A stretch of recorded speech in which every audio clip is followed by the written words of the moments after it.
Okay, so are you ready to go on a little adventure with me today? Always up for an adventure. All right, excellent. The Church of Tinkerbell podcast. Faith, imagination, the power of belief. Love and acceptance to make the world a better place. What would happen if we all just tried to see the world through the eyes of a child again, even for a moment? It's a beautiful thought, isn't it? It is. The Church of Tinkerbell. The Church of Tinkerbell. All right, I'm intrigued. We're starting this deep dive in the deepest dark of the year. Right. Long before any modern tradition had staked its claim. Yeah. Forget celebration for a moment and just, picture a primal, universal anxiety. Standing outside, millennia ago, watching the sun disappear earlier and earlier. The cold is setting in. Food stores are running low. And the big question is just hanging there. Is the light coming back at all? That anxiety, that real fear of the sun deserting us, that's the shared human experience. It's the real backbone of the entire winter season. Yeah. It's not just about a specific faith or tradition. It's a global story of survival and hope. So today, we are taking a massive stack of sources and diving headfirst into the historical and cultural origins of, pretty much every major winter holiday. Yule, Saturnalia, Hanukkah, Christmas, Kwanzaa, Yalda, Dongzhi. All of it. Yeah. We're here to understand how they are all linked by one central, terrifying, but also beautiful point. The winter solstice. And our mission is really to give you the historical truth. To show how traditions, they steal, borrow, blend, and evolve. Exactly. We want to give you a genuine deep dive, a shortcut to understanding the entire season as this complex, shared cultural stage. Not just one story. Right. Not just isolated events. And a quick note on our sources here. This whole exploration is rooted in history that's been deconstructed by the Church of Tinkerbell. And for anyone who might not know, they're all about radical kindness, questioning history honestly. They remind us that history is messy, but that human impulse to just create light is universally good. It's a really great lens for this. It's a crucial lens because history shows that long before any, specific theological claims were made, the solstice was just a serious existential problem. A survival problem. A huge survival problem.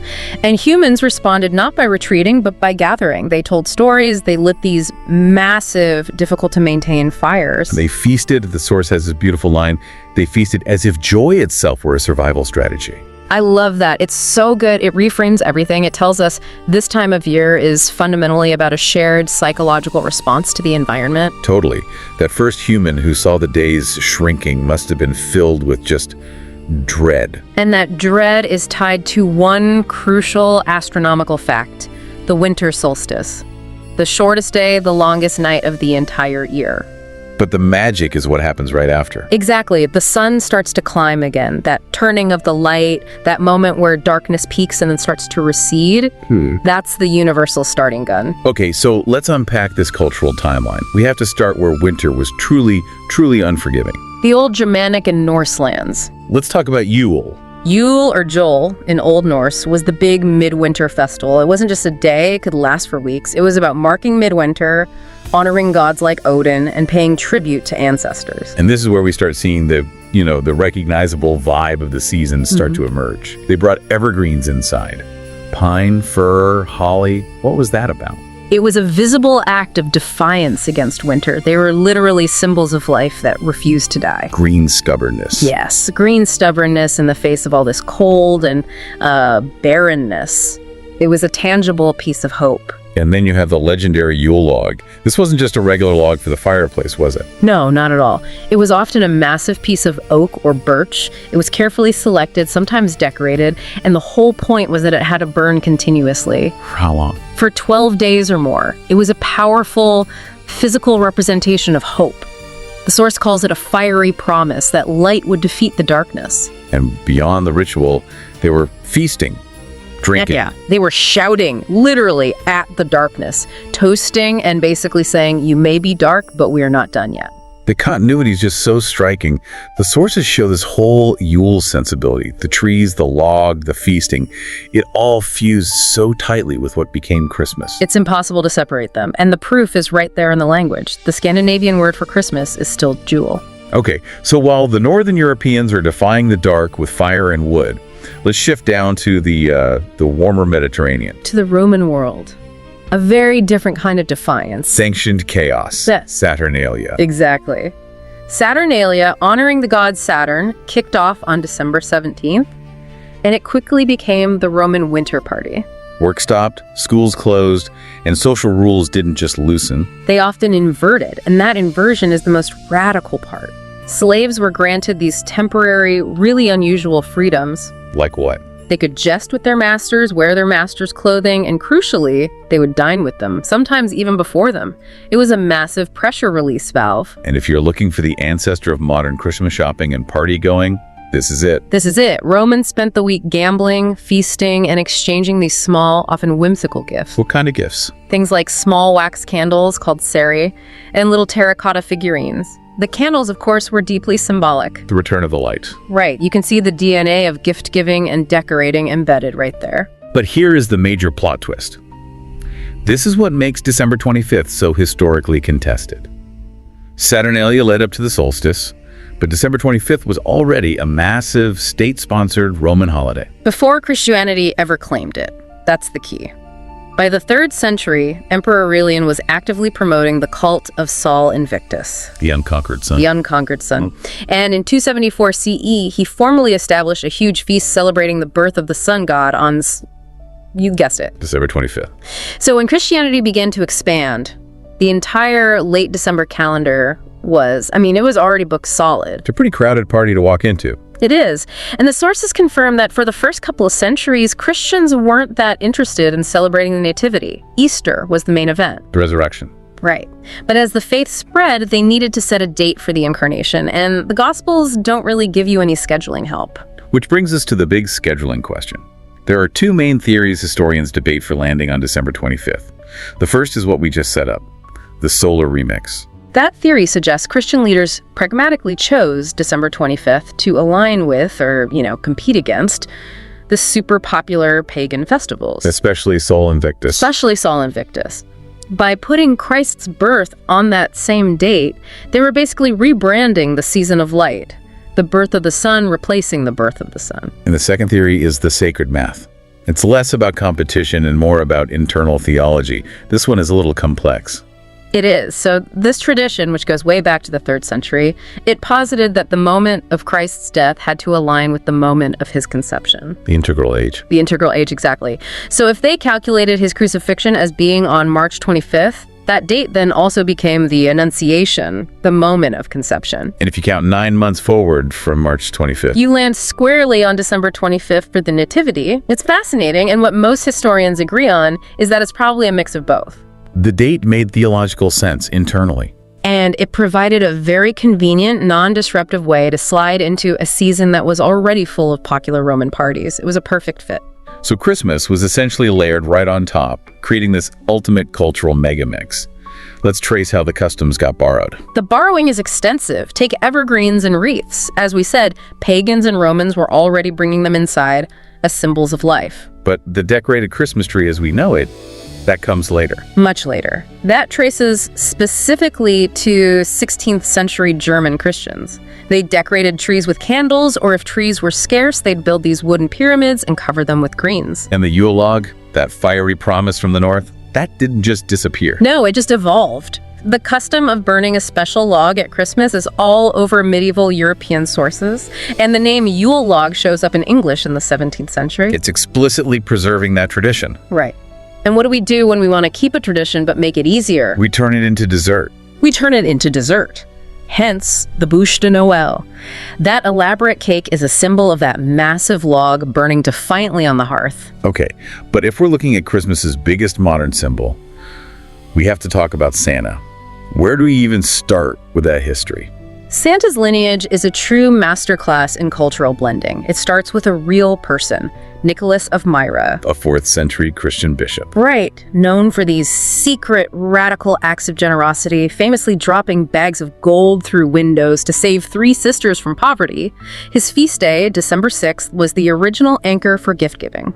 But a 4th century saint wasn't quite enough for a holiday that needed, more whimsy. Exactly. So he starts to blend with local European folklore figures like Sinterklaas in the Netherlands, or the English figure Father Christmas, who was more about good cheer and feasting. And he was often in green or brown, right? Often in green or brown. Then he gets this international makeover through illustrations, poems like A Visit from St. Nicholas, and then big-time 20th century advertising. And that's where he becomes the jolly red-suited Santa Claus we know today. So we can pretty much say that Santa is part bishop, part Northern European folklore, and part a very successful marketing campaign. The cultural verdict holds true. Christmas is a Christian feast, a descendant of ancient solstice feasts, and a commercial season, all performing together. So now let's widen the lens. A lot. Because the winter calendar is crowded with these powerful traditions built around light and family that are often misunderstood. And this is so important. These next holidays did not copy Christmas. They are independent, profound responses to darkness or struggle. Let's start with Hanukkah. Hanukkah, the Jewish festival of lights. It dates back to the 2nd century BCE, so it's significantly older than the Christian Christmas celebration. And it's not really a solstice holiday, it's a festival of resistance. Religious and political resistance. It commemorates the Maccabees' successful revolt against the Seleucid Empire and the rededication of the Second Temple in Jerusalem. It starts on the 25th of Kislev, usually in November or December, and lasts for 8 days. And the core practice is lighting the menorah, commemorating the miracle of the oil. But the deeper theme is really the triumphant assertion of Jewish identity and religious freedom. Okay, moving eastward now. 2 ancient celebrations tied directly to the astronomical solstice. First, Yalda night. Shabe Yalda. Celebrated in Iran and neighboring regions with ancient Persian roots, it means birth night. The birth of the sun goddess, Mithra. Exactly. This celebration is all about the longest night of the year and the communal decision to wait out the darkness together. And the way they do it is so powerful. Families gather and they stay awake through the entire night. What are they doing? They're reading poetry, especially the works of Hafez. They tell stories, they anticipate the dawn, and they share specific foods. Red fruits? Red fruits, like pomegranates and watermelons. Their vibrant color symbolizes the crimson of the dawn and the vitality of life that is absolutely going to return. It's so hopeful. That focus on balance takes us to East Asia and the Dongzhi festival in China. Dongzhi, the extreme of winter. It marks the cosmological point where yin darkness, cold, rest hits its absolute peak. And once yin peaks, Yang light, warmth, activity immediately begins to rise again. So it's a celebration of balance, harmony, and the return of positive energy. and this is a critical time for family reunion. What are the key traditions? The focus is honoring ancestors and gathering the family for a warm meal. And the defining dish is tingween. Glutinous rice balls. Glutinous rice balls in a sweet soup, and their round shape symbolizes reunion and completeness. The name itself even sounds like the Chinese word for reunion. And while it's technically earlier, we have to include Diwali in this family of light. Absolutely. Diwali, the Hindu festival of lights, celebrated across Hinduism, Jainism, and Sikhism. It is maybe the largest, brightest assertion that light overcomes darkness. Good triumphs over evil, knowledge over ignorance. Right, and the scale is just immense, lighting thousands of tiny diyas, these little earthen lamps, fireworks, exchanging sweets. It's using physical light to remind the community of inner spiritual light. Finally, we turn to the newest tradition on this list, one focused explicitly on modern identity and liberation. Kwanzaa. Kwanzaa was created in 1966 by Dr. Maulana Karenga. It's a week-long African-American and Pan-African cultural celebration of heritage. And it's specifically held from December 26th to January 1st. It intentionally follows Christmas. It was born directly out of the Black Freedom Movement. And it's built around the Nguzo Saba. The 7 principles. For a real deep dive, you have to know what those are. They are the ethical foundation of the whole thing. Those things like unity, self-determination, collective work, and responsibility. Exactly. Ujima, for example, calls for the community to build and maintain its own neighborhood together to solve problems collectively. Kwanzaa is a celebration that mandates shared responsibility. So after touring Germanic halls, Roman banquets, ancient Persian poetry readings, we arrive back at the core question. Is Jesus really the reason for the season? Let's untangle that, using the history. If the season means the deep, shared human impulse to gather at the winter turning point and mark the return of light, then historically, the answer is a clear no.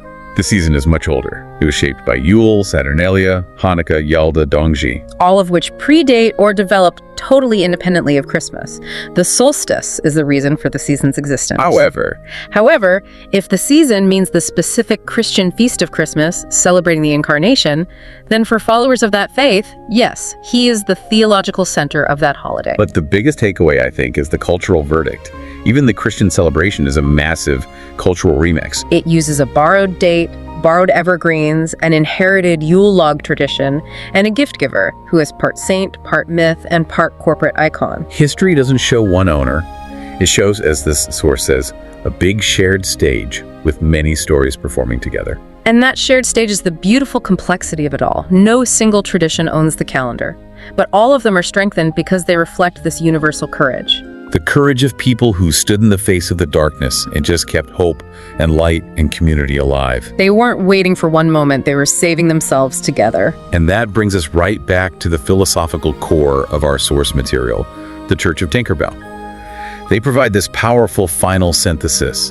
The source states, "The true reason for the season is that we are alive together in a dark universe, and we have the astonishing power to create light in candles, in communities, in our own hearts. Everything else is costume." The history gives us the mechanism that gives us the mandate. So given all this history we just explored, the Yule logs, fiery promise, Saturnalia's social inversion, Yalda's late-night poetry, Kwanzaa's focus on principles like collective responsibility, we want to leave you with a thought. Which specific historical mechanism, which tradition for generating light and hope, feels most resonant or necessary for you to carry forward and practice this year? What light do you need to kindle? Thanks for going on this little adventure with me today. Anytime. And listener, keep sprinkling that fairy dust, all right? We'll see you next time.